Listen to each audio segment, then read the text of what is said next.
31 Temmuz 2005 tarihine kadar eski tip ehliyetini yenilemeyen sürücüler için şu şekilde süreç işleyecektir.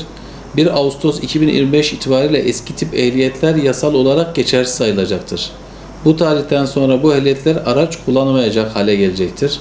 Trafik kontrollerindeki eski tip ehliyetle araç kullandığı tespit edilen sürücüler idari para cezası uygulanacaktır. 2005 yılı için belirlenen bu ceza miktarı ehliyet sınıfına göre farklılık göstermektedir. Örneğin A1, A2, F sınıfları için 1883 18 TL, B sınıfı için 5678 idari para cezası söz konusudur.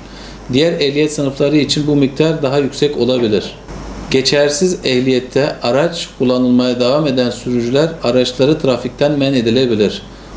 31 Temmuz 2025 tarihinden sonra ehliyetini yenilemek isteyen sürücüler normal yenileme ücretinin yanı sıra harç, değerli kat bedeli ve vakıf payı gibi ek ücretleri ödemek zorunda kalacaklar. Şu an eski tip ehliyet yenileme ücreti oldukça düşük bir miktardır. 15 TL'dir.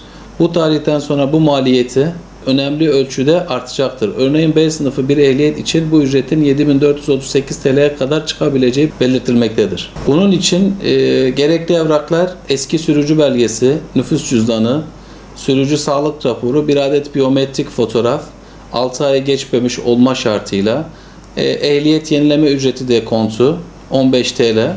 Yenileme işlemleri için Nüfus ve Vatandaşlık İşleri Genel Müdürlüğü web sitesinden veya Alo 199'da hattından randevu alarak en yakın nüfus müdürlüğünden başvurabilirler. Son güne bırakmamalarını tavsiye ediyoruz. Kalabalık olabilir, randevu sorunu olabilir. Bu şekilde ekstradan bir farklılık göstermemek adına herkesi daha erkenden bu sorumluluğu yerine getirmek için uyarıda bulunuyoruz.